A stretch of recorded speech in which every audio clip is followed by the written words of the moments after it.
O PIP, Programa de Incentivo à Pesquisa da LIBS, foi inaugurado em 2019 para incentivar a produção científica no Brasil. Queremos parcerias com pesquisadores brasileiros para beneficiar pacientes brasileiros. Através do PIP, queremos apoiar diversos tipos de estudos. E para conhecer o nosso programa, você pode acessar o site do PIP e conferir os critérios para a submissão. O projeto pode ser encaminhado para o e-mail do PIP ou para um dos nossos MSLs. E depois ele será avaliado por um comitê científico interno. Se o projeto for aprovado, a equipe de pesquisa clínica da LIBS dará todo o suporte necessário. Essa ação reflete nosso compromisso com o sucesso da ciência brasileira. Para conhecerem mais o PIP, acessem o site ou conversem com um dos nossos MSLs. Você também pode entrar em contato com a gente pelo e-mail pip@libs.com.br.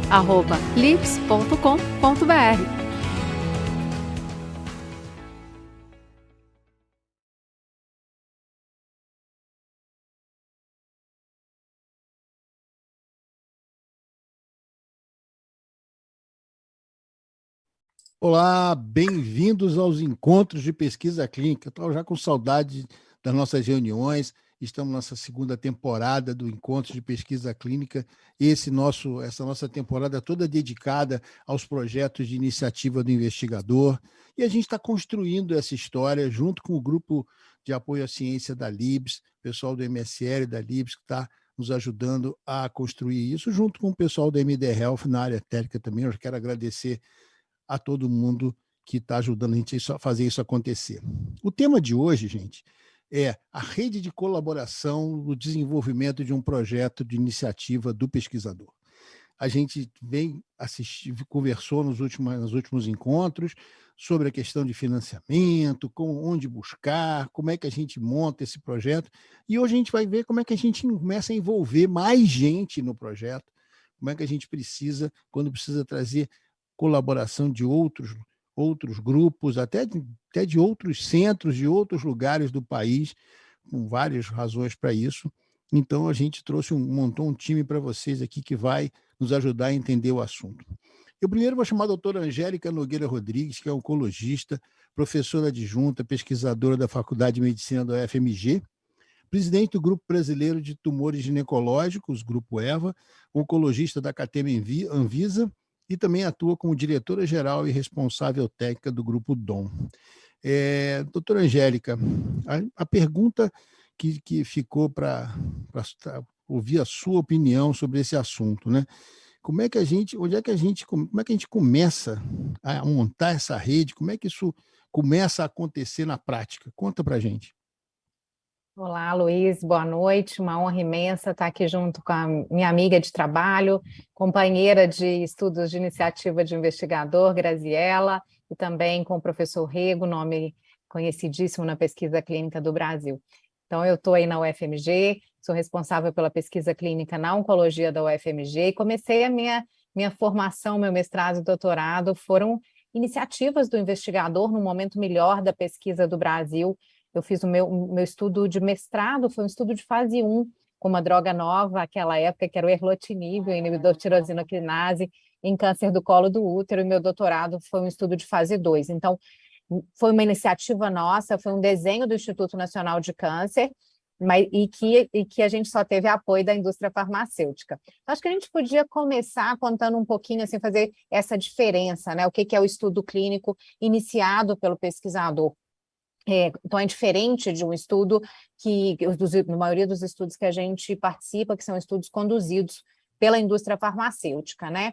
Então, a gente vai falar aqui agora um pouquinho dos principais desafios encontrados, quais são os principais desenhos de estudos que apresentam possibilidade de aprovação, né, no cenário da pesquisa brasileira, e como organizar isso, como começar essa história, né? Então, o escopo principal de um estudo clínico do investigador no Brasil é um estudo que vai poder ser realizado por aquela instituição. Então, a primeira coisa, a gente tem que escolher uma pergunta que seja viável de responder, e esses estudos com intervenção, estudos clínicos verdadeiros com drogas, isso são perguntas mais difíceis, uma vez que o patrocínio para viabilizar esse estudo, ele é mais alto, né? Então, acho que a gente tem que primeiro entender o que é um estudo que hoje no Brasil está na mão da indústria e o que está na mão do investigador, para a gente começar a desenhar como a gente vai organizar a nossa instituição para fazer acontecer, né? O estudo de iniciativa do investigador, então, ele pode ter uma pergunta com uma intervenção, mas a gente tem que estar de olho aí no orçamento. Ele tem que incluir um número de pacientes que a gente consiga, que tenha viabilidade para incluir, para ser incluído. Então, geralmente, os estudos de iniciativa do investigador, eles têm um N menor, comparado aos estudos da indústria farmacêutica, de confirmação de um tratamento, de uma intervenção dentro de um contexto que geralmente são estudos com centenas de pacientes. Mesma coisa, o número de centros costuma ser menor, né, ou unicêntrico, ou multicêntrico, pode ser o estudo de iniciativa do investigador, ele pode estar dentro de um grupo colaborativo. Então, por exemplo, hoje a gente teve uma reunião com o GOG, o Grupo de Gineco-Oncologia dos Estados Unidos, e a maioria e hoje eles citaram isso, né, que os estudos de iniciativa do investigador são os que eles conduzem de maneira acadêmica dentro dos grupos cooperativos, e diferente do estudo da farmacêutica, quando esses grupos são contratados. No Brasil, a maioria dos estudos de iniciativa do investigador vão ser estudos unicêntricos ou com poucos centros, e não através de grupos cooperativos, até porque os nossos grupos cooperativos ainda estão embrionários, certo? Mas a ideia é que a gente comece a usar os nossos grupos cooperativos, como o LACOG, na oncologia, por exemplo, começando por estudos translacionais, por estudos epidemiológicos, e que a gente, de fato, um dia consiga propor para patrocinadores estudos maiores, multicêntricos, com centenas de pacientes, mas essa ainda não é a nossa realidade, né? O estudo, então, do investigador, ele habitualmente tem um braço único e tem esse apelo mais translacional, comparado com estudos da indústria, que são estudos de intervenção, né? O escopo principal do estudo do investigador é avaliar características clínico-demográficas, uma população específica, avaliar um biomarcador, ou avaliar, depois de uma droga incorporada, como é que é a tolerância, a segurança, como, por exemplo, um estudo de fase 4, a gente está conduzindo um agora na nossa instituição, dessa droga recém-incorporada, de altíssimo impacto na paciente com câncer de mama, que é o trastuzumab deruxtecano, e coletando dados de segurança e eficácia na nossa população. Então, um exemplo aí de escopo. E isso é muito importante para a gente entender, né? Eu estou fazendo a minha pergunta, o que é viável de responder, quantos pacientes eu consigo, quantos centros eu vou ter que envolver, o meu centro é suficiente ou não? E sempre eu acho que o grande limitador, e aí a gente vai ouvir os outros colegas, quando a gente está pensando um estudo de iniciativa do investigador, é onde é o teto do meu orçamento, certo? O pesquisador brasileiro já provou por inúmeras vezes quão capaz é de fazer desenhos de estudos competitivos. Houve um tempo no Brasil que a gente participou da Unconet, era uma chamada internacional para desenvolver estudos de iniciativa do investigador, e nós ganhamos várias possibilidades de desenvolver, assim, então os nossos desenhos eram muito bem aceitos. A Unconet, infelizmente, foi extinta e a gente perdeu essa chance aí, né, de entregar para o mundo internacional perguntas boas e desenvolver isso como principal investigador do Brasil. Então, a questão que tem que estar nesse momento onde eu estou delineando o tamanho do meu estudo, é a gente saber o orçamento. O orçamento do estudo do investigador geralmente é muito enxuto, comparável com mesmo quando a gente considera os grupos cooperativos, que é um pouco melhor, e o da indústria farmacêutica, que geralmente é confortável, ok? Onde tem mais orçamento, tem mais capacidade de fazer isso rapidamente, né? Então, os estudos da indústria, geralmente, por uma proposta mais complexa, são mais rápidos, ok? Então, acho que a gente pensar uma sequência que é essencial para montar o estudo de iniciativa do investigador, a gente primeiro precisa definir bem a pergunta, que é o ponto de partida para desenvolvimento de qualquer estudo. pensando a pergunta e pensando nessa viabilidade, então, já pensando em tamanho de amostra, em patrocínio, e tudo mais que a gente vai ter que envolver. A infraestrutura necessária, ela também vai depender do estudo que está sendo proposto, mas a gente vai ter a oportunidade de discutir isso, acho que é o tema da Grazi, várias equipes são necessárias para viabilização de um estudo de iniciativa do investigador, o tipo de equipe, a complexidade vai depender da pergunta. Mas muitas vezes, né, a gente vai precisar de uma equipe de regulatório, uma equipe que ajude, uma equipe de administração mesmo, que nos ajude a definir o orçamento do estudo, para que a gente submeta aí, ou eventualmente a uma agência de fomento, ou a indústria farmacêutica, quando há uma parceria. Uma equipe que vai cuidar, né, de desenhar esse banco de dados, fazer uma análise, programar a análise estatística, e também todo o apoio que a gente vai precisar após de investigadores, de subinvestigadores, de coordenadores, monitoria.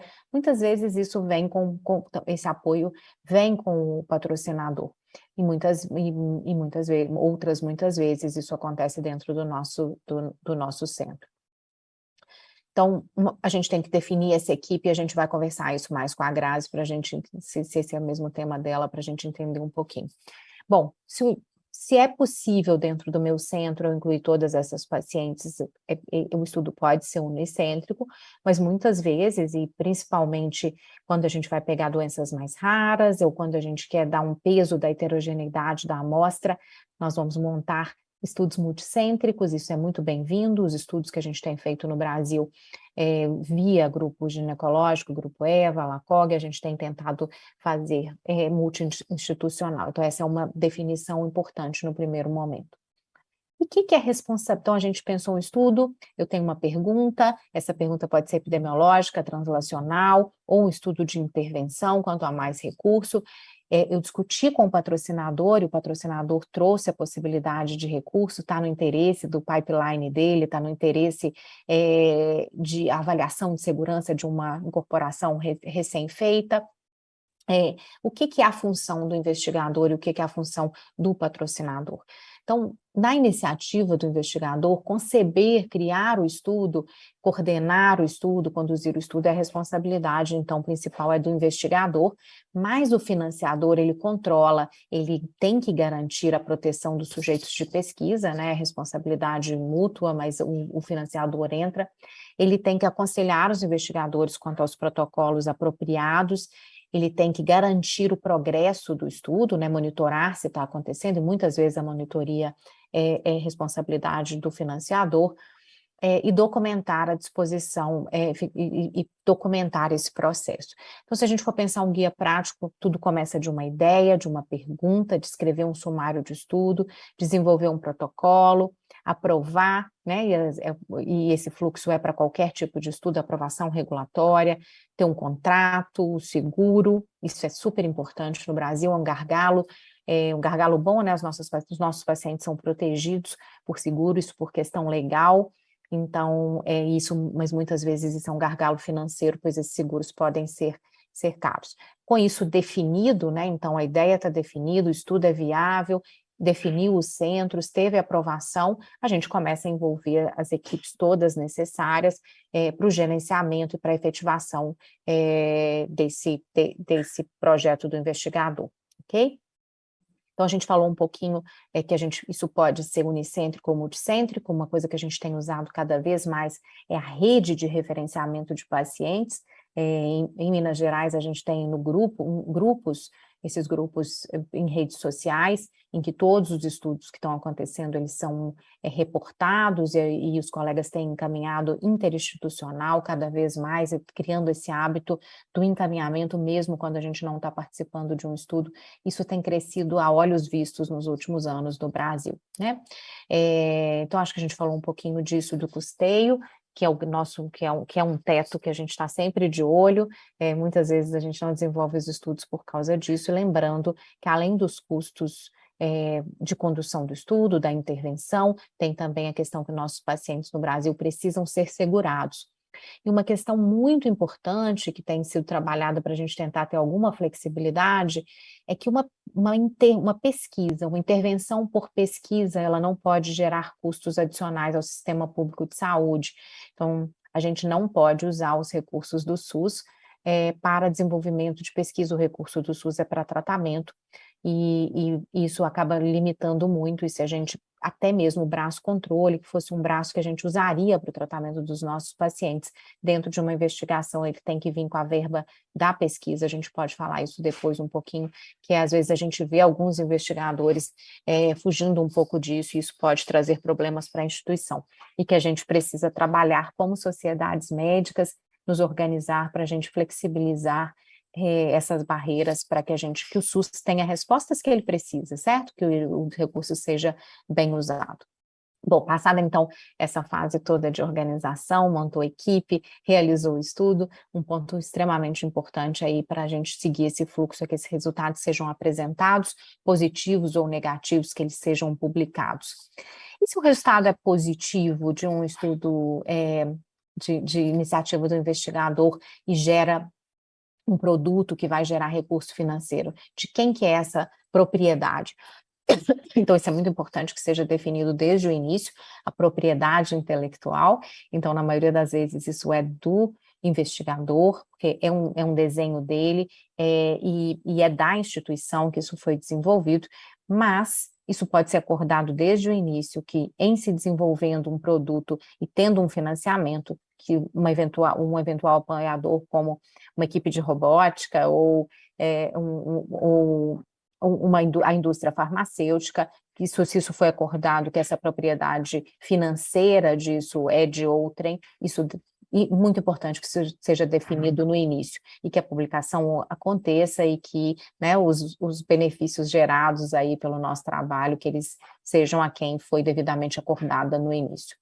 Para fechar, pessoal, acho que a gente tem muita coisa para falar dos desafios no cenário brasileiro.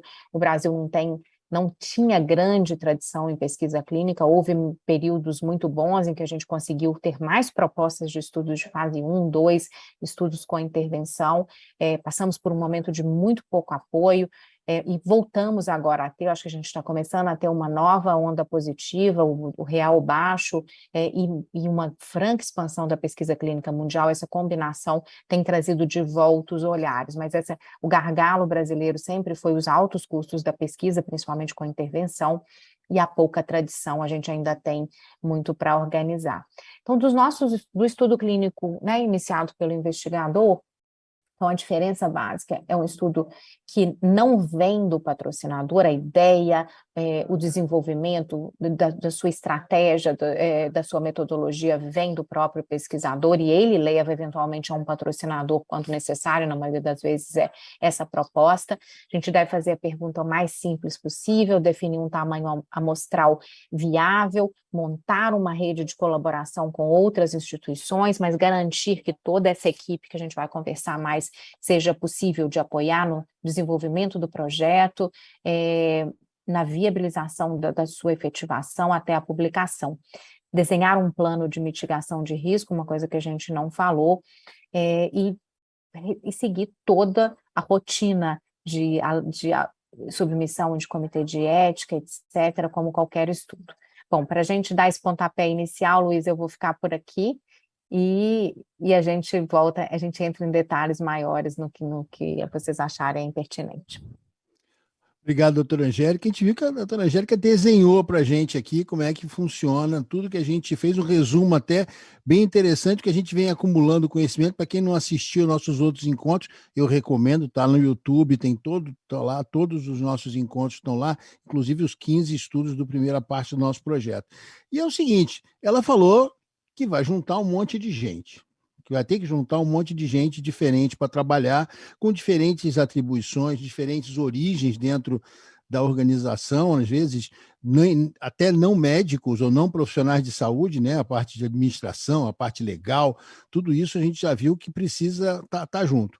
E eu vou aproveitar a presença da doutora Graziela Zibete Dalmolin, que é oncologista do Centro de Oncologia e Hematologia da Beneficência Portuguesa. Ela tem foco nos cânceres ginecológicos e de mama, fez fellowship em câncer ginecológico no MD Anderson, na Universidade do Texas, e atua como diretora de comunicação do Grupo Brasileiro de Tumores Ginecológicos, do Grupo EVA. Então, a gente já viu que as duas trocam figurinha, elas mesmo já falaram, a Angélica já falou que elas trocam figurinha quase todo dia, né? Um tricô que tem uns quilômetros de comprimento.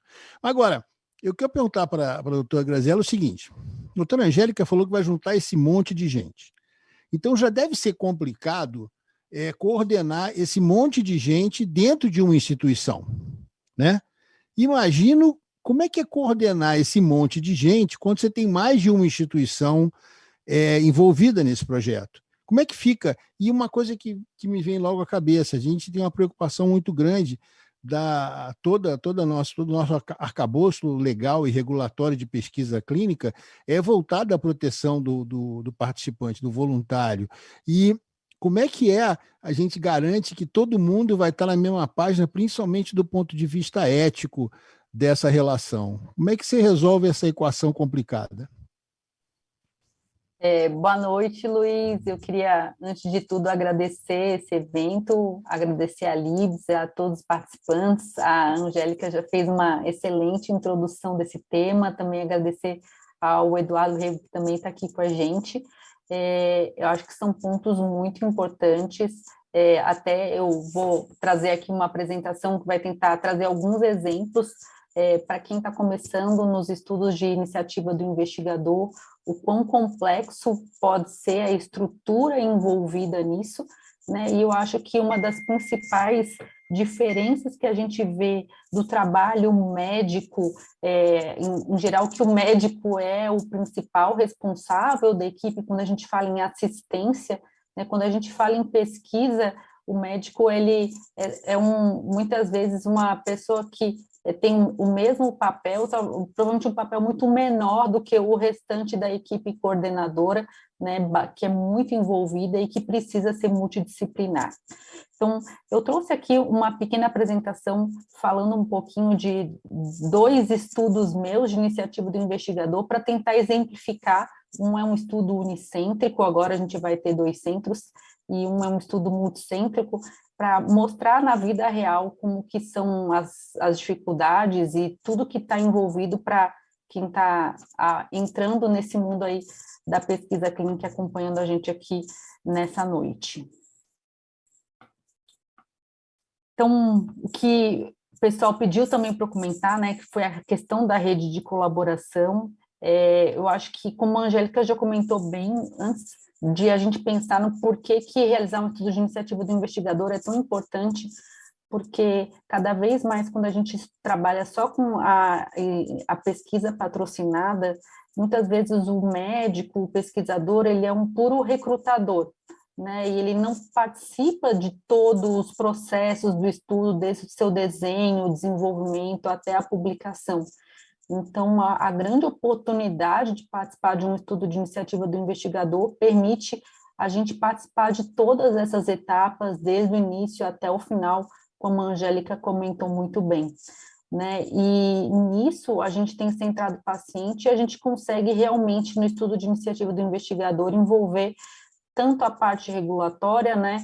A gente vai ter a nossa questão acadêmica, que é o que realmente interessa, as nossas perguntas do dia a dia, as perguntas dos nossos desafios, que muitas vezes os estudos patrocinados pela indústria farmacêutica não vão conseguir responder algumas questões, né? E esse envolvimento de tudo isso consegue que a gente consiga desenvolver esses estudos. E um ponto que, além das redes de colaboração, né, que foi pedido também para eu lembrar aqui hoje na nossa conversa, que a gente pode depois falar também um pouquinho na nossa discussão, né, sobre as nuances da aprovação ética, quando a gente tem estudos específicos de iniciativa do investigador, né? Então, o que eu trago aqui de algumas dicas, né, é que realmente o caminho ele pode ser um pouco mais difícil, a gente pode ter mais pendências no CEP quando a gente fala em estudos de iniciativa do investigador, principalmente quando a gente pensa em biobanco, uso de material biológico, né, e cada vez mais agora eu vou dar um exemplo com a nossa lei da LGPD, quando a gente pensa em desenhos de estudos que envolvem tecnologia digital, possibilidade de compartilhamento de dados de participante, né? E eles são realmente pontos de estudos que são, muitas vezes, os desenhos factíveis de estudos de iniciativa do investigador, né? Mas que vão trazer um pouco mais de dor de cabeça do PI junto ao CEP. Então, é muito importante uma atenção bem especial quanto à redação do projeto, para que a gente realmente deixe isso de uma forma muito clara e específica para quanto a aprovações éticas. Então, isso é uma coisa cada vez mais frequente, principalmente essas questões de tecnologia digital e pontos relacionados à LGPD.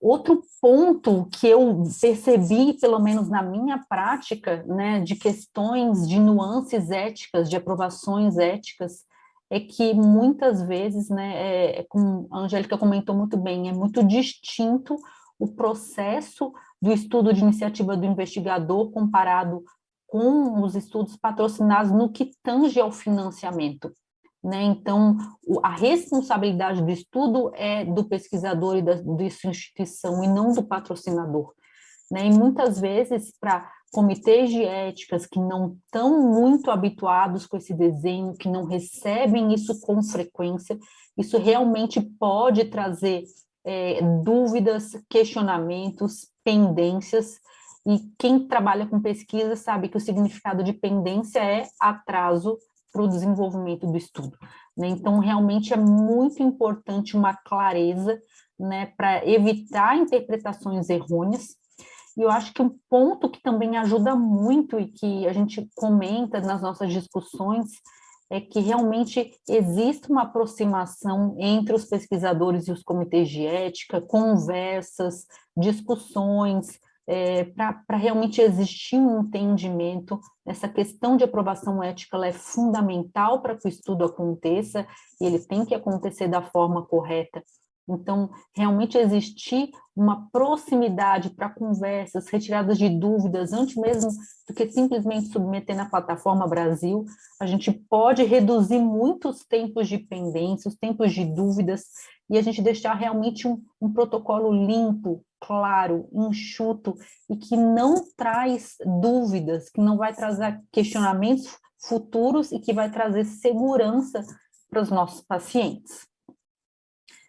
E esse aqui é um exemplo, eu vou comentar um pouquinho nos meus exemplos de estudos que eu trouxe, né? Então, quando a gente pensa no desenvolvimento de um protocolo, né, realmente é extremamente complexo e é uma rede de pessoas, uma rede de colaboração necessária para que ele aconteça, né? Desde quem vai desenhar o protocolo, quem vai ajudar a avaliar a população de pacientes que vai ter na instituição, se vai ser o enfermeiro navegador, se vai ser o próprio médico, quem que fica com a questão de regulatório, né? Quem avalia também a questão de estar no dia a dia com o paciente, vendo se ele está motivado a continuar, né? A gente vê muito frequente nesses estudos que a gente acompanha pacientes por muito tempo, com questionário de qualidade de vida, com acompanhamentos, que muitas vezes a gente tem muito missing data, então uma pessoa que também é voltada para isso também é fundamental, quando a gente pensa no segmento do estudo, né, que pode ser um grande desafio. E aqui, essa é uma figura que, inclusive, eu e outros autores, a gente escreveu um livro sobre pesquisa clínica, que a Angélica, ela é, inclusive, uma das editoras, né, e o nosso capítulo foi de estudos de iniciativa do investigador. Então, esse é um grande resumo que a Angélica comentou, né? A gente tem a ideia, a gente faz um desenho e o desenvolvimento, o orçamento, uma pessoa só para trabalhar no orçamento é fundamental, né? Até que vai para a sua aprovação, né? Desenvolvendo a questão da aprovação regulatória, de contrato. Então, posteriormente, a gente tem o gerenciamento do projeto, o envolvimento de equipe e controle de qualidade e segurança. E um pouquinho, então, eu trouxe, vai ser 2 exemplos de estudos meus, em que eu sou a pesquisadora principal, para trazer realmente um exemplo prático do dia a dia, de como que tem sido essas redes de colaboração, como que a gente tem trabalhado para isso. Então, o primeiro exemplo que eu quis trazer é um estudo que eu desenvolvi, é um estudo de fase 2, para avaliação de uso de tecnologia digital com um aplicativo de equipe multiprofissional, que é o WeCancer, junto com o relógio de monitoramento de atividade física, que é o Fitbit. Então, a gente está avaliando qualidade de vida de pacientes com câncer de mama metastático, né? Esse estudo ele já está no Clinical Trials, na plataforma. E até como um estímulo, eu trouxe esse exemplo, né? Esse foi um estudo, então, que eu desenvolvi junto com a nossa equipe para foi uma competição global de pesquisadores e que a gente mandou o nosso projeto, né? E o nosso projeto foi um dos vencedores. Então, eu acho que o brasileiro ainda tem muito a síndrome do patinho feio. A gente sempre acha que a gente é inferior, eu acho que isso é muito frequente na nossa cultura, né? E são muitas pessoas que são muito capazes e eu escuto muito, mas eu nem vou mandar porque é óbvio que brasileiro a chance de ganhar é pequena, né? Mas eu acho que isso tem mudado e a gente tem que ter a coragem de mandar, né? E a gente vai conseguir cada vez mais chances de ter estudos nossos brasileiros.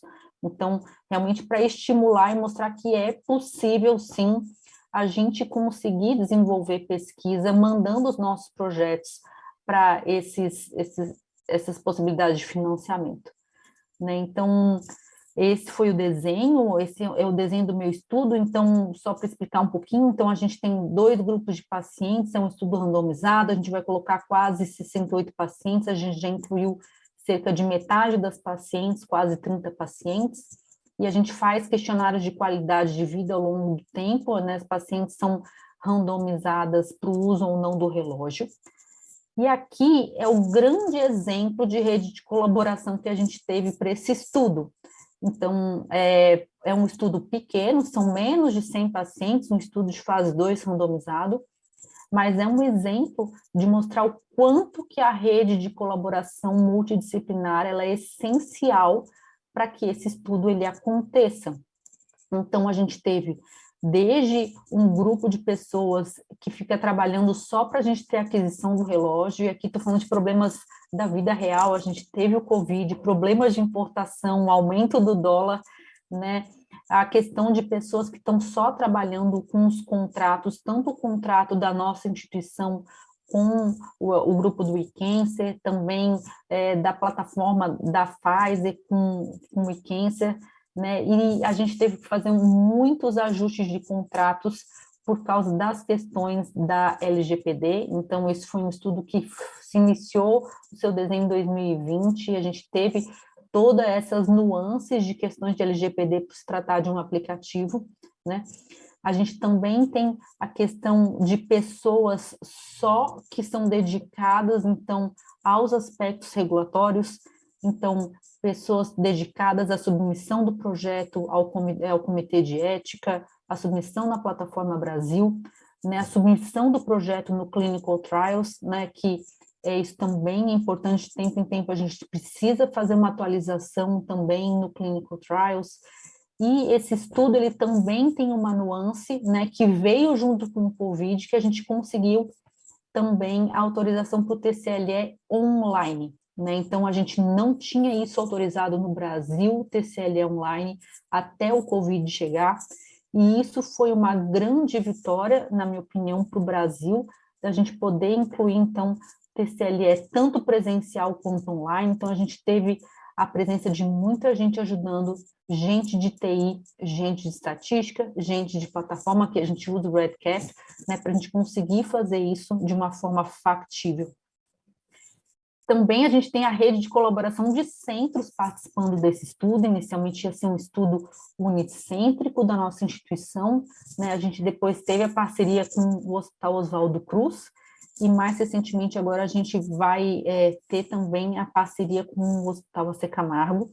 Então, cada vez que a gente também, como a Angélica comentou, a gente pensar em estudos, se a gente vai fazer um estudo unicêntrico, a gente vai incluir mais centros, quem são os centros, né? Então, conhecer os pesquisadores desses centros é importante, né? A gente criar redes de conexão, de networking com essas pessoas, entender como é o trabalho delas, se é parecido com o seu ou não, isso também é fundamental para que o estudo dê certo, né?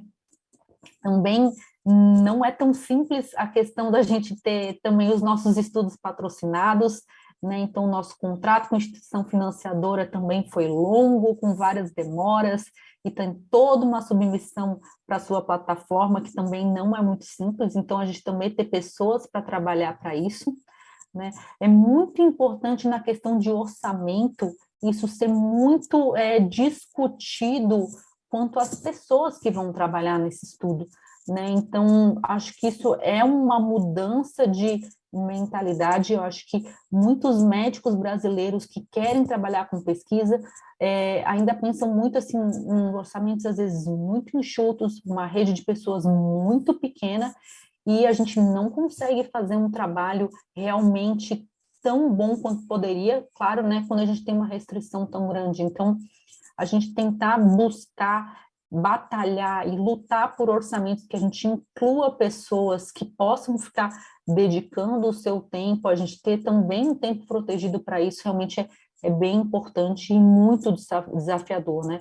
Então, aqui só nesse projeto a gente tem pelo menos 2 enfermeiras dedicadas, ajudando, recrutando os pacientes, que ficam orientando a questão de questionários, aquisição dos relógios. Então, é uma equipe realmente do nosso grupo. Hoje, a gente, na Beneficência Portuguesa, a gente teve a grande, para mim é uma grande alegria, né? A gente conseguiu, inclusive, dividir, a gente tem um grupo só de pesquisa patrocinada e um grupo só de pesquisa relacionado à pesquisa de iniciativa do investigador, mostrando como isso tem crescido, o peso disso, né? Isso me deixa muito feliz, né? A gente também tem o estatístico que está voltado para o banco de dados e, claro, toda a equipe de documentação.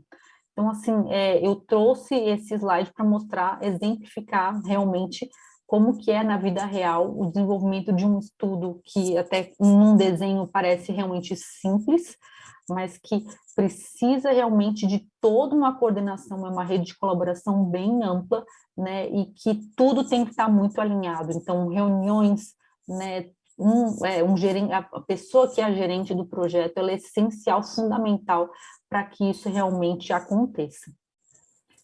E o segundo exemplo que eu trouxe, ele também é um estudo do grupo LACOG, que é o grupo latino-americano de pesquisa clínica, junto com o grupo EVA, né, que é o nosso grupo brasileiro de tumores ginecológicos, que eu e a Angélica fazemos parte.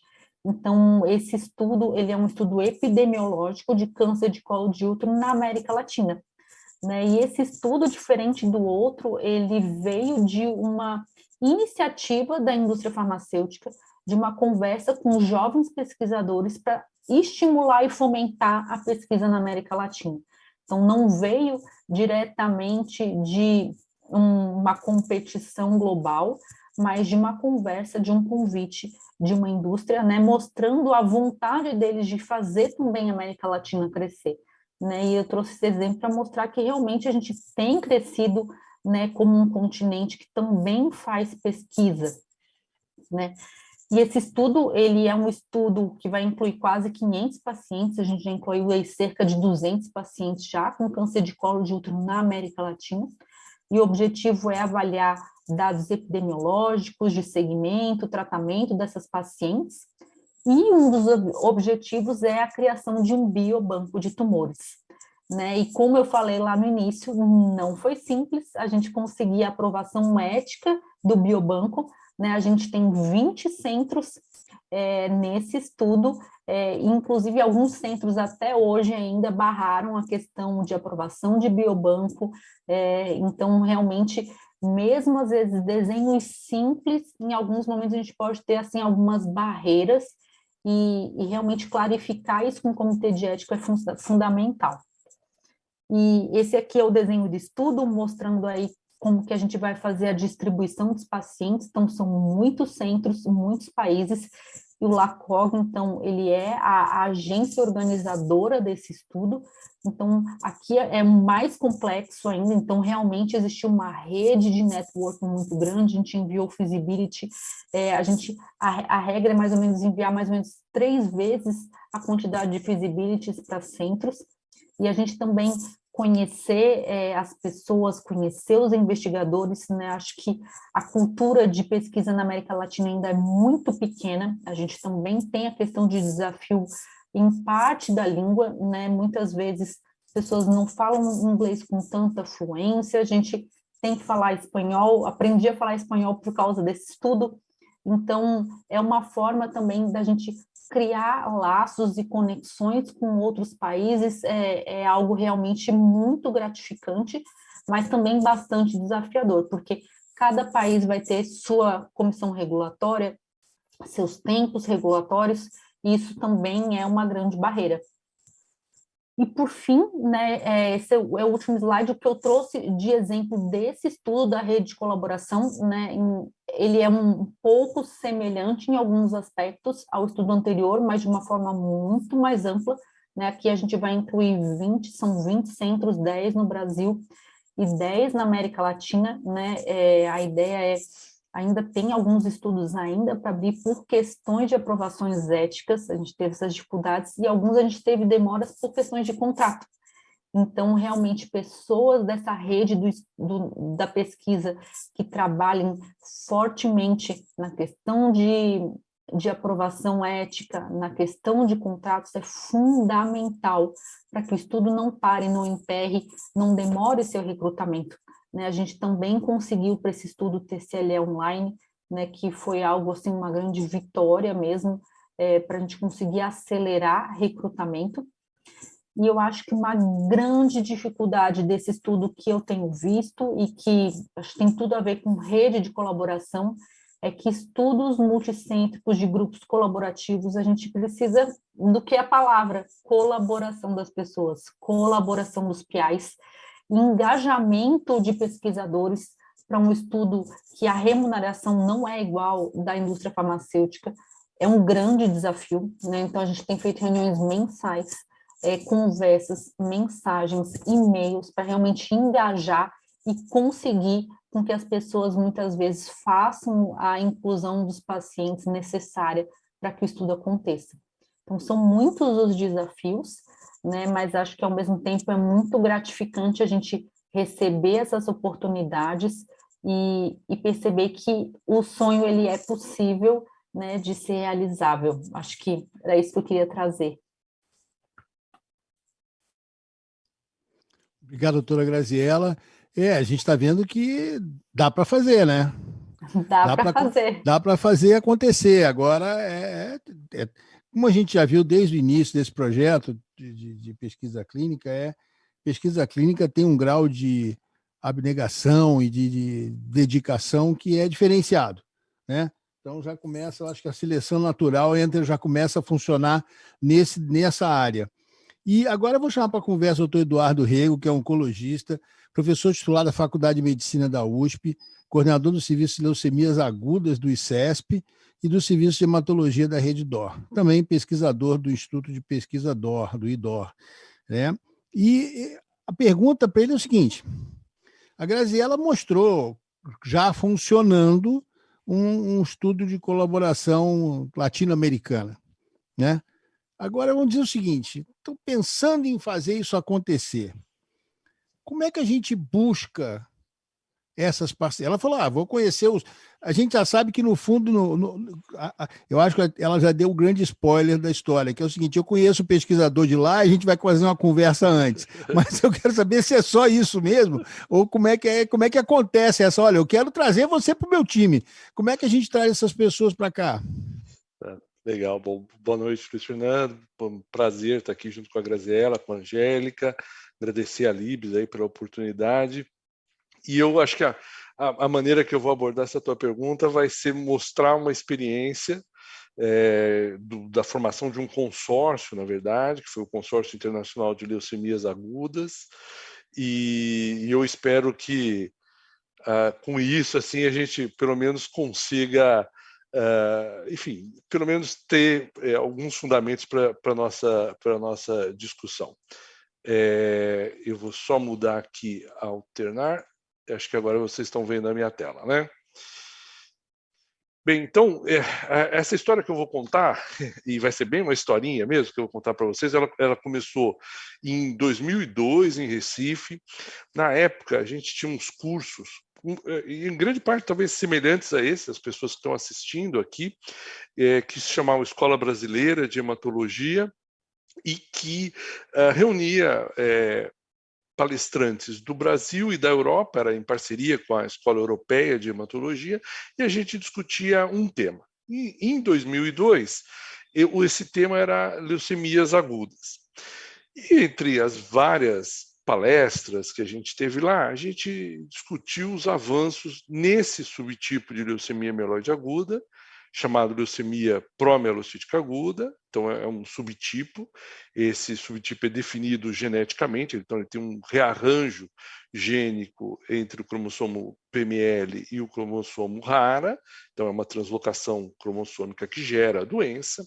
Ela tem uma característica clínica muito bem definida, e um dos aspectos mais dramáticos é uma coagulopatia muito grave, catastrófica, típica dessa área, desse subtipo, e em 1988 os chineses tinham mostrado que essa forma de leucemia era sensível a um derivado de vitamina A chamado ácido all-transretinóico, o ATRA, e mais ainda, naquela época, nós estamos falando aqui, então, começo dos anos 2000, havia uma discussão sobre qual a melhor forma de se combinar o ATRA junto com a quimioterapia. Então, seria esse trabalho que eu estou mostrando para vocês, é um trabalho do grupo europeu, publicado em 1999, que eles estudaram o aspecto sequencial, então primeiro dava ATRA, depois dava quimioterapia, e compararam com o tratamento combinado.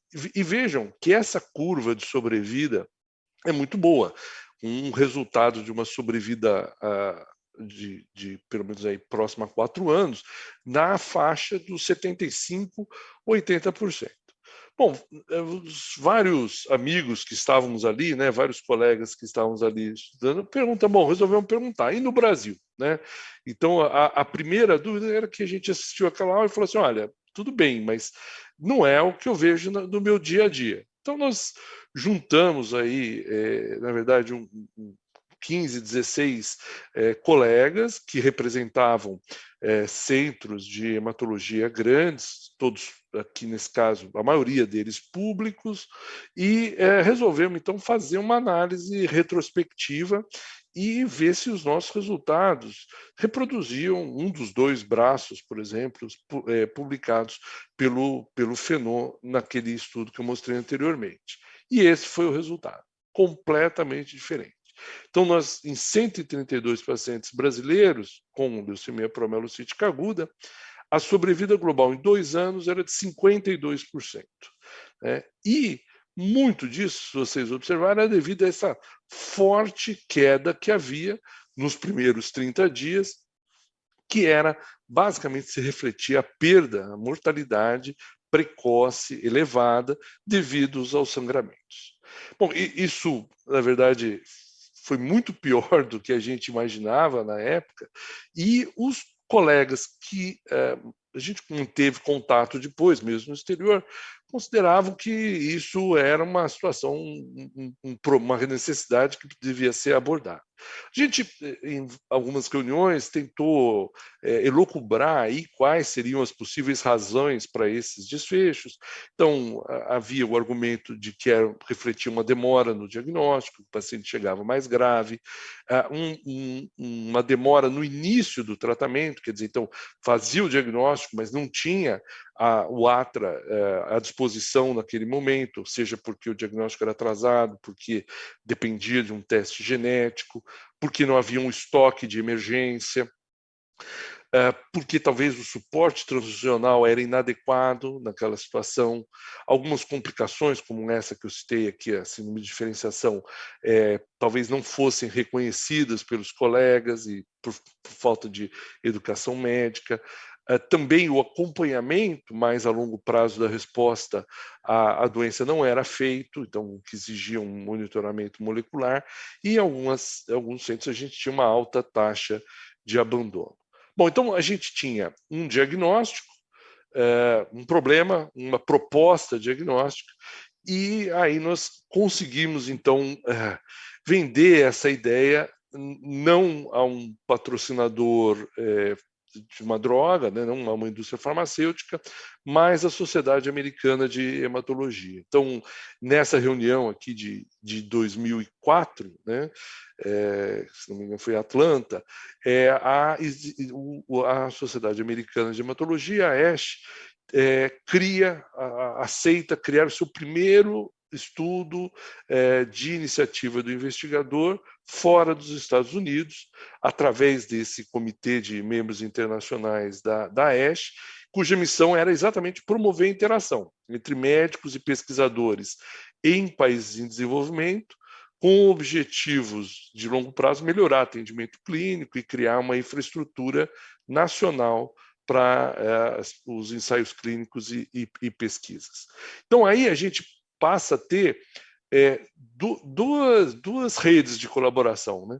Então, a gente tem aquela rede de colaboração nacional dos diferentes centros do Brasil, que foi o pontapé inicial, e aí a gente traz os colaboradores internacionais que podem nos ajudar de diferentes formas, seja com expertise, seja até mesmo com apoio institucional como da sociedade americana. Então, existiam aí várias pessoas, por exemplo, o professor Miguel Sanz, que é o líder do grupo espanhol, o Dr. Bob Lovenberg, que é do grupo Rovon holandês, o pessoal do grupo norte-americano. Então, diversos especialistas aceitaram doar parte do seu tempo e expertise para tentar melhorar essa realidade através de um estudo de ITT. Bom, e o fator de escolha da leucemia promielocítica aguda é porque essa doença, se a gente conseguir intervir a tempo, ela deixa de ser uma doença rapidamente fatal para ser uma doença com alta taxa de cura.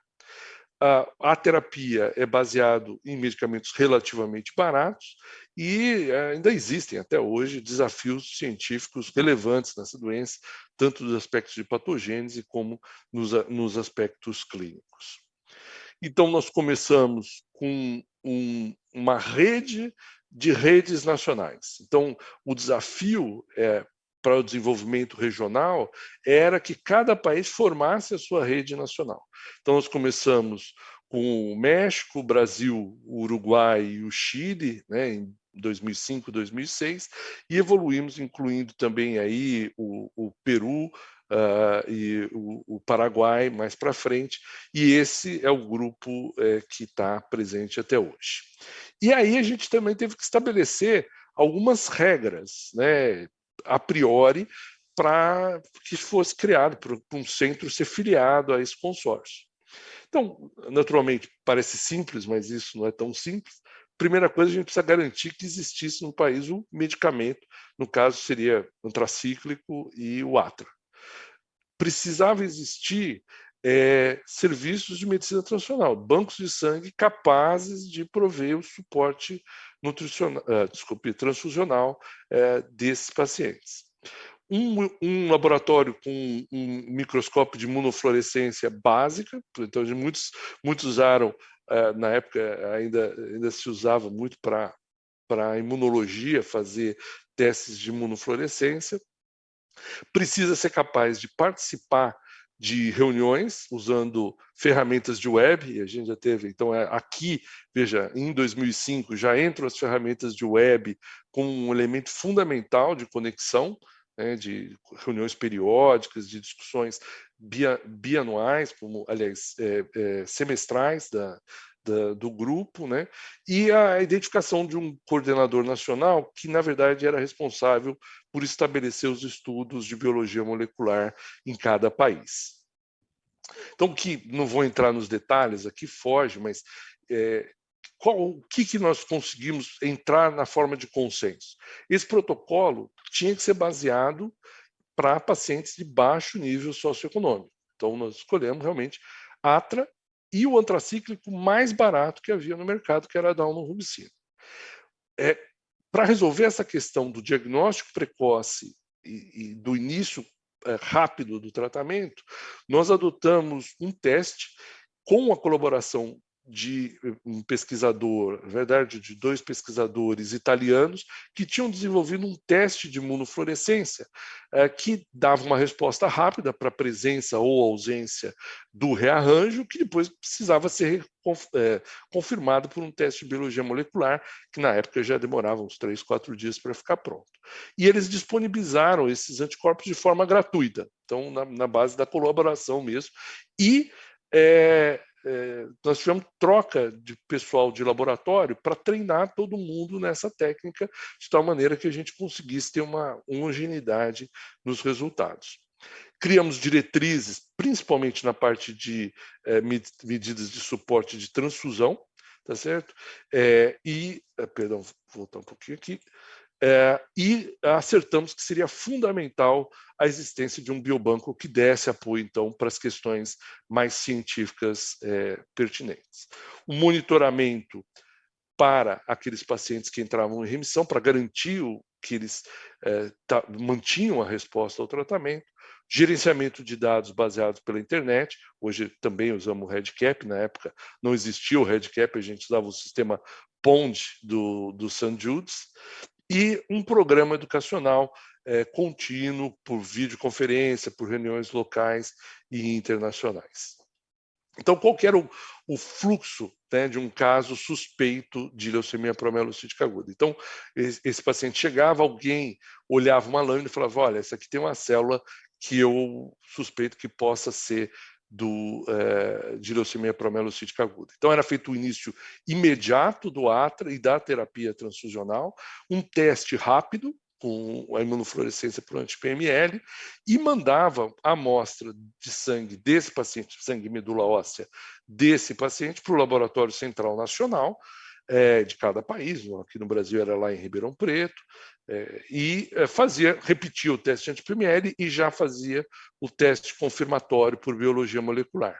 Uma vez confirmado o diagnóstico, essa amostra era estocada no biobanco, iniciava-se a quimioterapia e continuava-se o ATRA e as medidas de suporte. Esse caso era registrado no sistema de web e também já se colhia dados que seriam utilizados para o monitoramento posterior da doença residual mensurável, que é uma forma de monitoramento molecular da resposta. E isso a gente fazia de 3 em 3 meses por 2 anos. Para garantir essa estrutura funcionando, a gente criou subcomitês, que têm um papel fundamental, que são subcomitês com membros nacionais e estrangeiros e que tinham funções de a garantir, por exemplo, que a droga sempre estivesse disponível. Então, tinha um subcomitê de disponibilidade da droga, que, por exemplo, escreveu carta para o Ministério da Saúde do Paraguai, falando, olha, nós, da Sociedade Americana de Imunologia, falamos que isso aqui é importante, ter ATRA no pronto-socorro, tá certo? Um comitê de laboratório, né, de diagnóstico, para garantir que os resultados estavam sendo rápidos e confiáveis, um de diretrizes e um que fazia a auditoria dos nossos dados e mantinha, enfim, a curadoria da qualidade desses dados que a gente ia gerando. Perdão.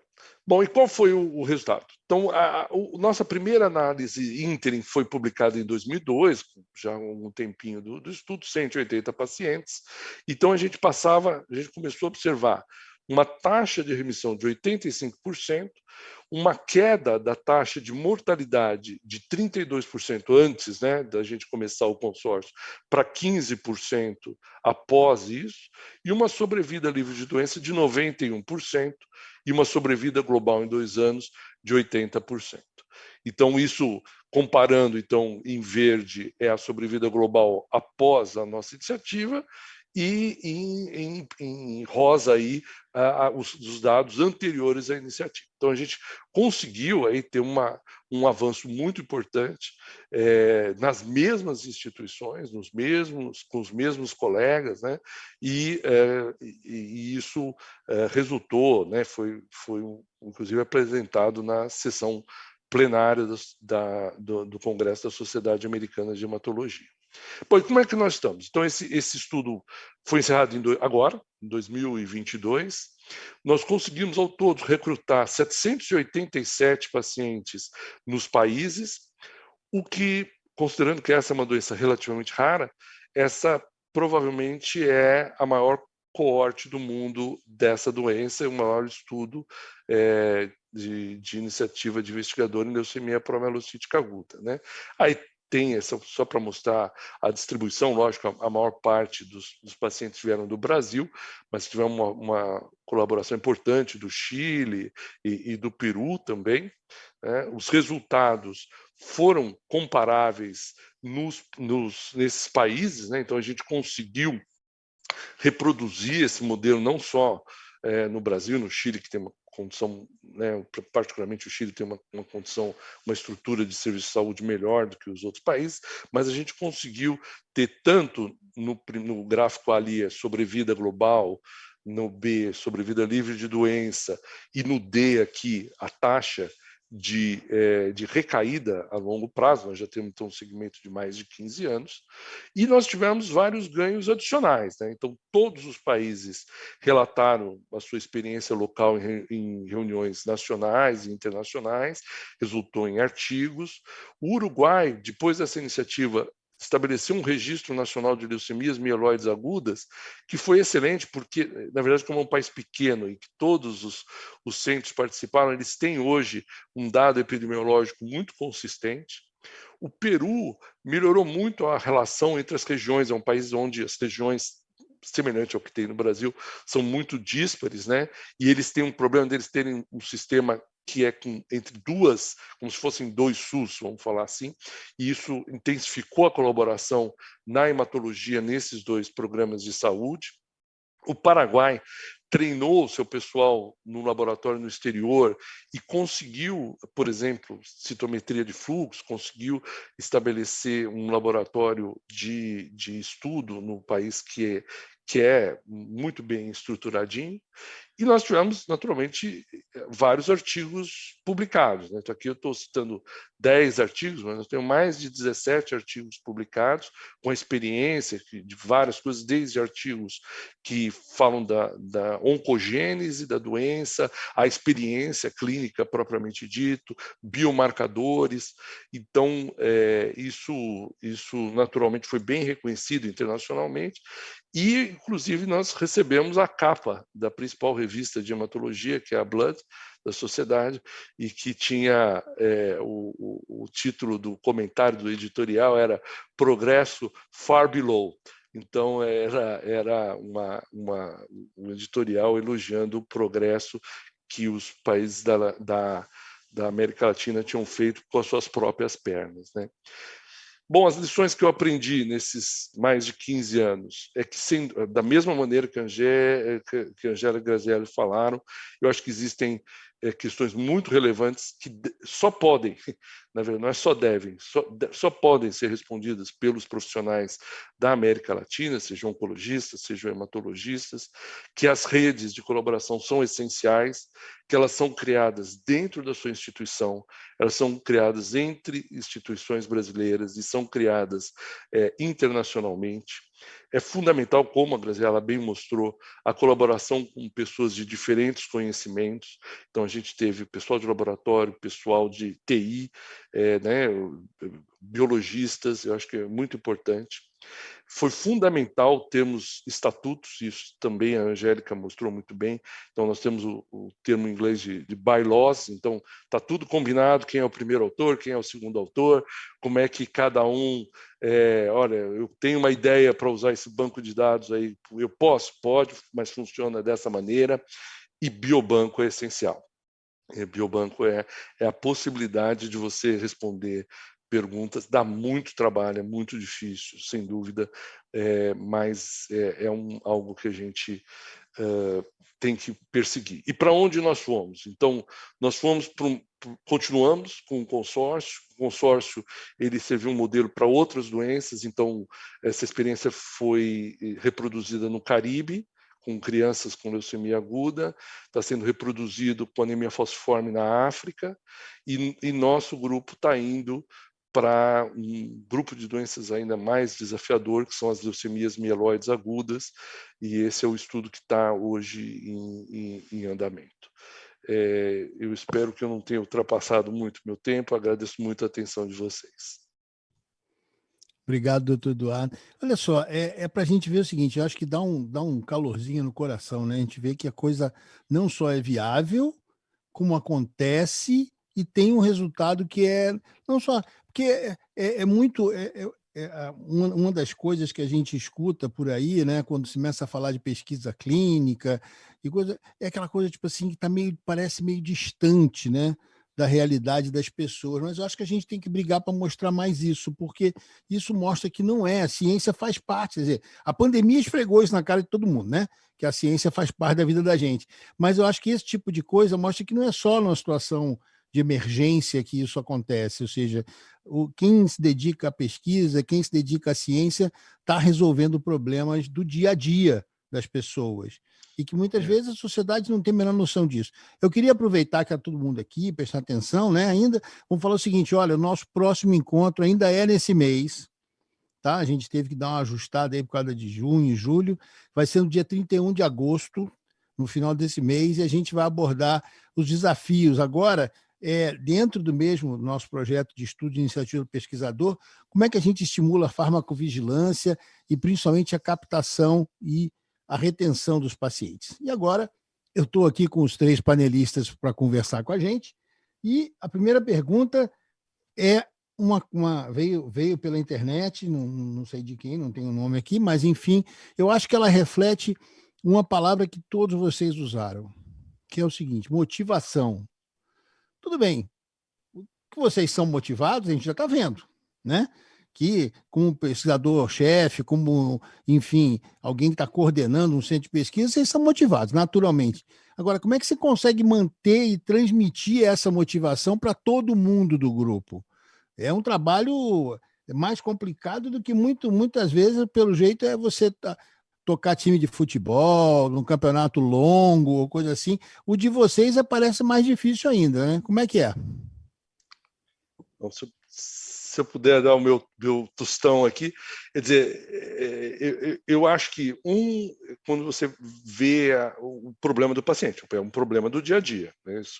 Essa história toda começou com um problema, falar, olha, isso que a gente tem na literatura não é o que a gente vê nas nossas realidades. A outra, a gente sempre estimulou que os diferentes centros tivessem estudos internos, né, adicionais.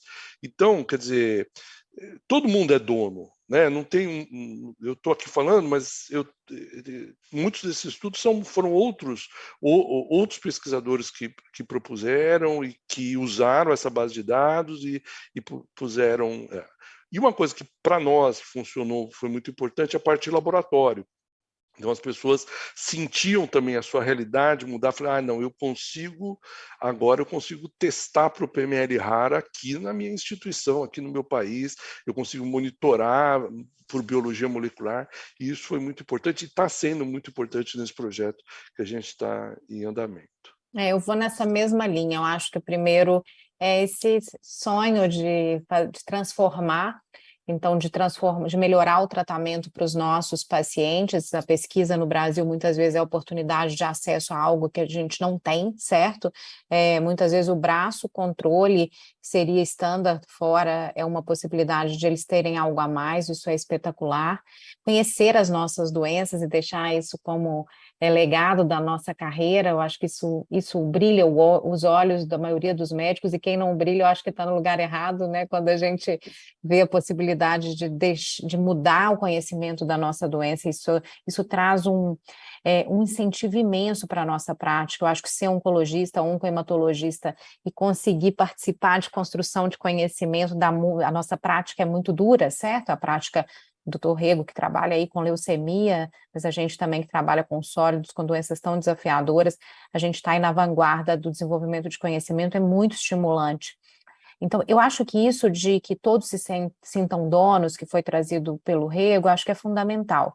Acho que isso tem que estar muito bem acordado desde o início, e um projeto de iniciativa de um investigador que fica multicêntrico, à medida que as pessoas vão entendendo que isso vai ter um ganho pessoal de publicação, né? Aqui o ganho é ciência, eu acho ele super nobre esse ganho, e vai entrar, e que isso depois podem ser derivados outros projetos próprios da própria instituição, não só aquele. Eu acho que isso é o grande incentivo.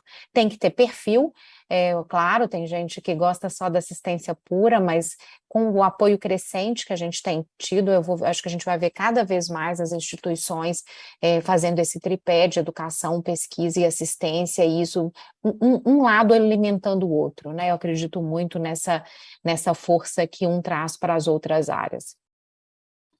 E só para complementar, eu acho que o que motiva muito realmente é cada pessoa e participante da equipe do estudo entender o quanto ela é importante naquilo, né? Não tem um profissional mais importante que o outro, todos são peças fundamentais, e quando a gente tem uma equipe que a gente mostra isso, que a gente trabalha em conjunto, um motiva o outro, um ajuda no recrutamento, ou ajuda na questão do regulatório, ajuda e abraça quando a gente está faltando pouco paciente para acabar, e fala, respira fundo e vamos.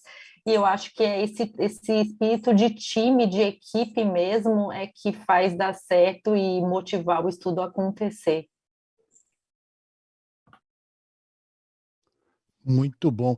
Outra pergunta que chegou, que eu acho que também é bastante relevante, que é o seguinte: qual a principal dificuldade que vocês encontraram nesses projetos, né, quando vocês falam em dado retrospectivo, né? A gente sabe que a gente não tem lá aquele respeito que deveria ter, né, pelo dado que é coletado. Uma questão cultural mesmo, nossas estruturas não estão preparadas, não foram desenhadas. A gente está trocando pneu com o carro andando sempre, então a estrutura está sempre se adaptando, então muitas vezes isso impacta a qualidade do dado. O que vocês encontraram? Isso é uma dificuldade nessa realização desses projetos? Quer dizer, Total, fazer. esse é um grande dificultador, e aí põe a grande limitação. O dado retrospectivo mundialmente ele é mais limitado por isso, porque haverá perdas, né, de dados necessários, mas que não foram planejados para coleta. Os nossos prontuários, aí eu sou de uma universidade federal, os institutos federais, essa migração para o prontuário eletrônico, ela é mais lenta, então a gente ainda está num caminho híbrido de prontuários físicos e eletrônicos, isso dificulta muito, a própria falta de pessoal também para pegar prontuário, coisa simples, às vezes a gente tem um estudo e a mobilização para pegar esse prontuário é um problema, a gente não pode colocar alunos de iniciação científica para isso, tem que ser o fluxo do hospital, e isso acaba, às vezes, coisas tão simples como essa, complicando a coleta de dado retrospectiva. Então, o dado retrospectivo, ele é bem desafiador mesmo nos nossos meios. Mesmo no governo, Luísa, assim, eu faço alguns estudos com a plataforma, com plataformas do Instituto Nacional de Câncer, e o percentual de missing é muito alto, mesmo de dados assim, do preenchimento que vem através do dado da APAC, da IH, há um preenchimento incompleto generalizado, certo? Então, às vezes a gente fica com um missing aí de dados que têm que ser até eliminados. Então, eu acho que à medida que a gente vai adotando as estratégias de prontuários eletrônicos, etc., de mais marcação, então instituições que têm esse olhar para pesquisa, se ela simplifica algumas coisas no preenchimento e coloca como obrigatório para migrar para as próximas páginas, a gente pode ter no futuro estudos retrospectivos com mais chance de dados bons. Eu acho que o estudo retrospectivo, concordo plenamente com o que a Angélica falou, eu acho que até esse estudo, quando nós começamos, eram prontuários físicos, né, que hoje não são mais. Mas eu acho que o estudo retrospectivo, muitas vezes, ele serve para responder algumas perguntas muito específicas que vão nortear o desenho prospectivo, né? Então, eu acho que nós passamos por isso. O prospectivo, o retrospectivo ajudou muito a gente a identificar perguntas que não poderiam faltar no estudo prospectivo. E só para complementar, eu acho que a dificuldade do estudo retrospectivo é em todo o Brasil, né? Claro que em centros públicos isso pode ser um pouco mais difícil, mas centros privados também a gente tem uma luta grande com a direção para ter exatamente isso que a Angélica comenta, de ter obrigatoriedade de alguns itens para que a gente consiga o prontuário preenchido. E claro que quem não está com essa veia da pesquisa vai achar que é só mais uma coisa para fazer e vai atrasar mais o atendimento, isso vai ser ruim, então é algo que realmente uma cultura a ser construída, né? E também vejo que, felizmente, também cada vez mais inteligência artificial tem entrado, ajudando também para a gente fazer a leitura de palavras-chave e isso também poder ajudar aí no achado das nossas pacientes dos dados retrospectivos. Maravilha. Eu queria uma observação de vocês sobre um aspecto que essa dúvida é minha, né? Vamos dizer assim. Eu sempre trago essa ideia porque eu acho que o Eduardo mostrou isso muito claramente quando eles assistiram a palestra de um dado internacional e falaram assim, peraí, não é isso que eu vejo, né? Qual a importância que vocês veem da gente estimular? Eu sempre pergunto sobre isso. Como é que a gente faz para estimular inicialmente dentro do Brasil, que a gente consiga uma dispersão maior dos centros de pesquisa, né? Porque apesar da gente somos todos brasileiros, sim. Mas espera aí, será que todos os brasileiros são iguais? Quando a gente está falando de uma doença específica, ou mesmo de uma doença não tão rara, mas como é que a gente vai fazer para que a gente consiga estabelecer essa colaboração e principalmente colocar gente fazendo pesquisa onde não está fazendo hoje em dia? Eu acho que isso é que é um dos nortes desse nosso projeto, ou seja, a gente sabe que tem vazios de pesquisa no Brasil. Como é que a gente vai brigar com isso? Essa é a pergunta de $1 milhão, né? Eu acho que, por exemplo, iniciativas como essa, né? Eu acho que nós aprendemos com a pandemia, acho que o mundo, de uma certa forma, ficou menor quando a gente consegue se comunicar. Eu acho que não existe o indivíduo que não seja apto à pesquisa. Não existe isso. Então, acho que precisa transmitir, né? Acho que foi a Graziella que comentou o complexo do patinho feio, que a gente convive, né?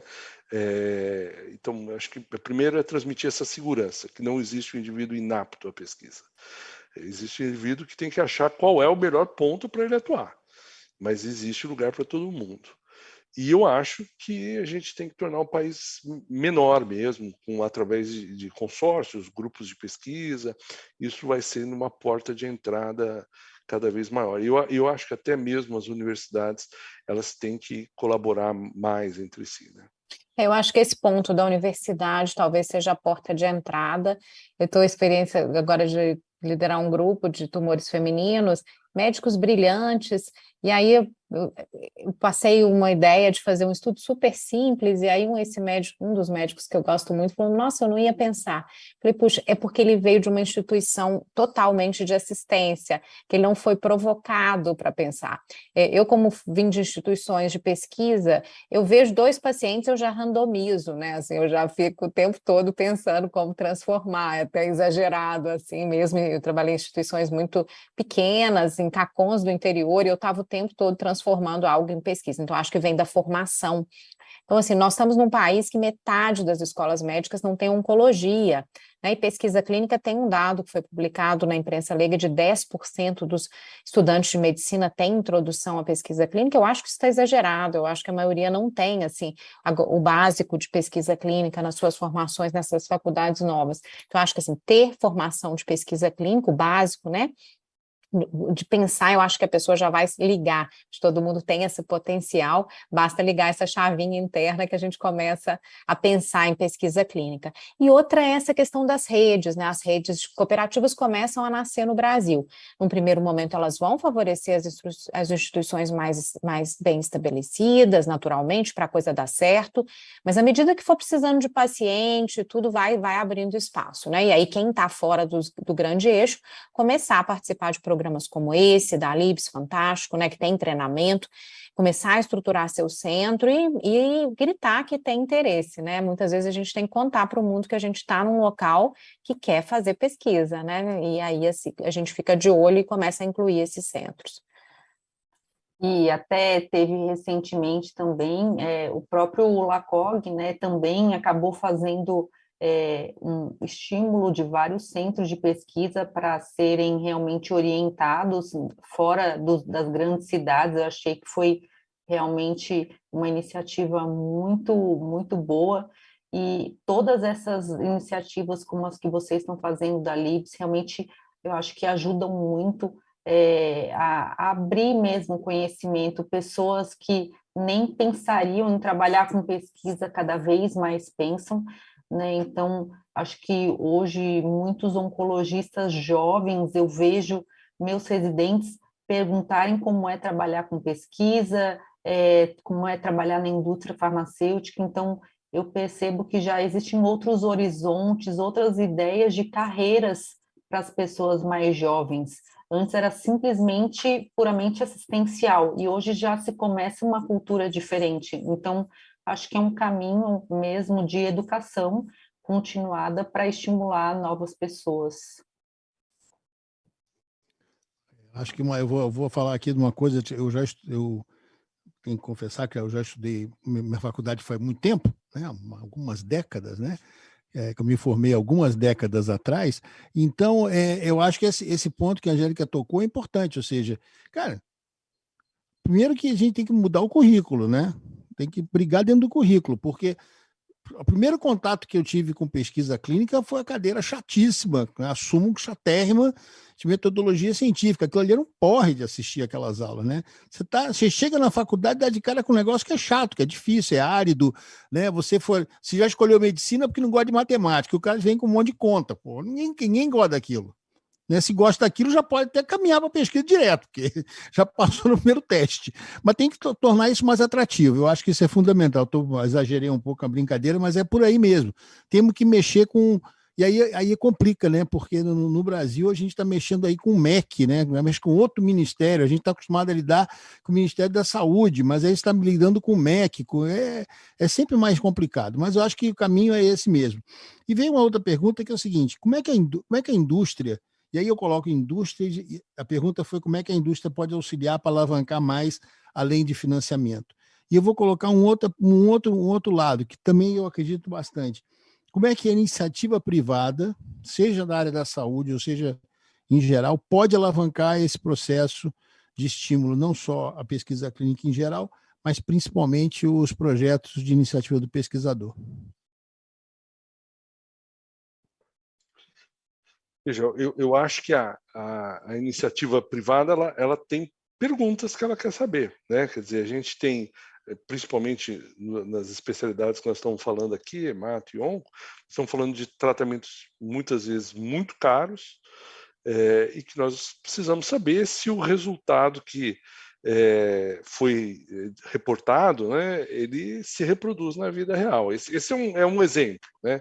Então, eu acho que uma das contribuições é essa.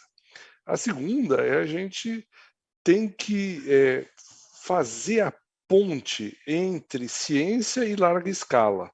E eu acho que a gente teve alguns exemplos aí nessa pandemia, né, que isso é muito complicado no Brasil, mas que só pode ser possível com o dinheiro da iniciativa privada, que é a chamada, né, o escalonamento de produção, por exemplo, para que a gente consiga fazer os estudos e depois realmente exportar isso para a prática clínica.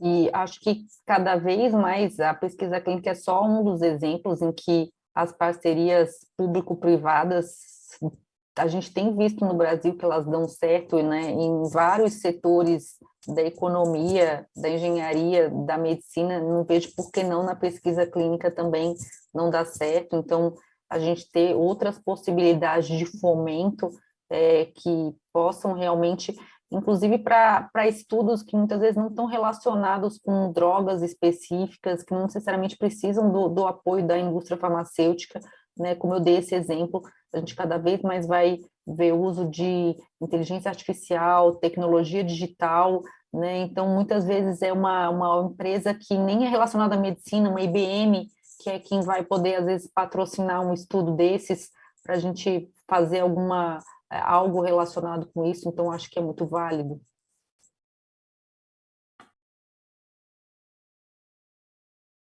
Bom, acho que os colegas colocaram o principal, e é isso, né? Sem parcerias, principalmente dentro dos institutos federais, a gente não vai decolar, né? Eu acho muito bem-vindo quando a gente, de maneira ética, consegue a construção aí desses apoios. É muito importante, eu acho, a transparência bilateral, a exposição do eventual patrocinador, apoiador, de seus interesses. Quantas vezes a gente gastou tanto tempo aí desenhando coisas que tinha pouca chance de desenvolver no Brasil. Hoje, quando vem alguém me pedir alguma parceria nesse sentido, a primeira coisa que eu pergunto é: tem chance disso de fato acontecer? Porque a gente vai mergulhar, o pesquisador brasileiro está ávido por fazer pesquisas próprias, mas me conta aí a chance de fato, né? Não é só para entregar e falar que os brasileiros estão se movendo, né? Eu acho que tem que ter uma responsabilidade bilateral. Mas pensando aqui, acho que a gente tem que se mover sempre, né? Porque se não chegar lá também, a gente não vai incomodar, né? Então, mas muitas vezes dá muito trabalho e com pouca chance. Mas eu acho parcerias com a indústria, com outro tipo de apoiador, sejam com indústrias privadas de robótica, etc. Acho que a gente tem que abrir os olhos mais para isso, porque isso é fundamental, especialmente na escassez de recursos que a gente vive hoje no sistema público. Eu acho que isso é outro ponto que apareceu muito fortemente nos nossos encontros até agora. A gente tem que estimular essa, vamos dizer assim, descer da chamada Torre de Marfim, né? E vamos para a realidade, né? O brasileiro tem uma produção científica absurda, mas em compensação o que a gente produz de patente é pífio, né? Falando português bem claro. A gente pesquisa muito e produz muito pouco produto no final. E essa é a grande diferença. Por que que você tem universidades americanas com centros enormes em volta delas, gerando, na verdade, produtos que vão gerar royalties, que vão gerar dinheiro para o país? Ou seja, temos que descer da Torre de Marfim e vamos cair na realidade que o mundo é isso. E olha só, eu acho muito legal porque vieram duas perguntas pela internet, que pessoas estão acompanhando, que mostram que a gente está fazendo, de repente, está no caminho certo, sim. O Fernando Tonioli fez a pergunta e também a Helena Carolina Noal fez duas perguntas muito parecidas. A pergunta deles é o seguinte: como é que eu acho esses centros clínicos de pesquisa e como é que eu faço para me inserir nesse processo? É o que a gente está falando, a gente quer que essas pessoas estejam participando e a gente está vendo que as pessoas querem participar. Talvez a gente precise aproximar melhor, né? Abrir mais a porta. Como é que a gente faz isso?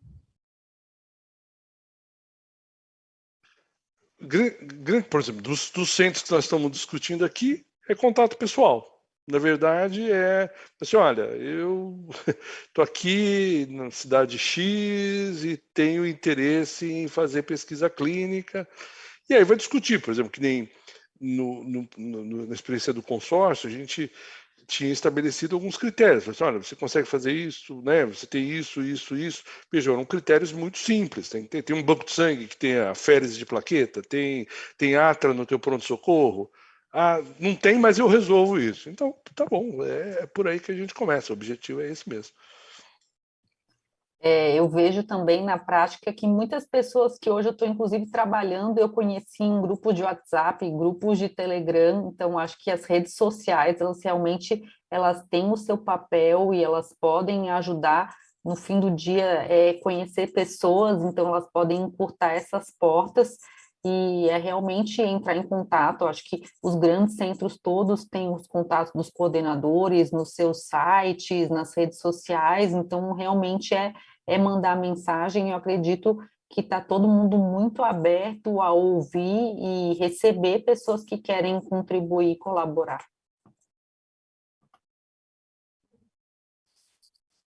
Acho que é nessa linha, né? E depende, tem gente que quer começar a sua formação, talvez um mestrado dentro de uma instituição acadêmica, para começar a colaborar com aquele grupo. Então, eu oriento em uma instituição pública, uma instituição privada, eu falo com o médico, você quer uma carreira acadêmica? Então vem para o UFMG para você começar a criar seus laços de pesquisa, e começar a ter contatos, né? E se você já está num centro, é um médico estabelecido e quer desenvolver pesquisa clínica, eu acho que fazer uma formação, e agora tem vários caminhos de ter essa formação, e falar com as pessoas mesmo, como trazido aí também pelos colegas, avisar, eu tenho interesse de cooperar. Muitas vezes a gente está precisando, né, de gente para cooperar, tem que falar, ok? Nos nossos estudos, né, Grazi, a gente sempre fica de olho aí com pessoas para colaborar. Eu também fiz o Evita, que a Grazi está fazendo latino-americano, eu fiz o Evita no Brasil, e a gente foi aí, Amazonas, todo o Nordeste, incluímos centro de 15 estados brasileiros, né? Então catando gente mesmo. E aqueles que vão bem, cumprem, isso é uma coisa importante, você entra, não se comprometer com o que você não dá conta. Tente capacitar, porque é difícil depois o resgate dessa confiança. Eu acho que o Brasil passou isso de maneira generalizada, certo? Assumir inclusão de pacientes que não conseguiria, estrutura, e a gente está agora retomando a confiança da qualidade do dado, da entrega, né? Então, acho que dá o tamanho do passo que você dá conta e, naturalmente, fazendo a coisa certa, vai crescendo. Bom, gente, a conversa está ótima. Pelo jeito, se a gente ficasse conversando aqui, conversar muitas horas sobre esse assunto, mas está na hora da gente encerrar. Eu queria agradecer muito a você que está acompanhando o nosso programa aí pela internet, acompanhando o nosso projeto. Lembrando para vocês, olha, no final do mês a gente está de volta, dia 31 de agosto a gente vai desculpa, acho que eu falei uma bobagem do horário aqui, da data, mas, enfim, no final de agosto, a última quarta-feira de agosto, a gente vai estar aqui para conversar sobre a questão de farmacovigilância, a gente vai discutir isso e, olha, isso é o que a gente está vendo. Todo mundo está colaborando, todo mundo trabalhando junto. Quero agradecer muito ao doutor Eduardo Rego, doutora Graziella, doutora Angélica. E, bom, se vocês quiserem alguma palavra final, o microfone é de vocês. Apenas agradecer, acho que foi um bate-papo excelente, foi um prazer. Queria agradecer a oportunidade, parabenizar mais uma vez a Libs por esse excelente incentivo aos futuros pesquisadores.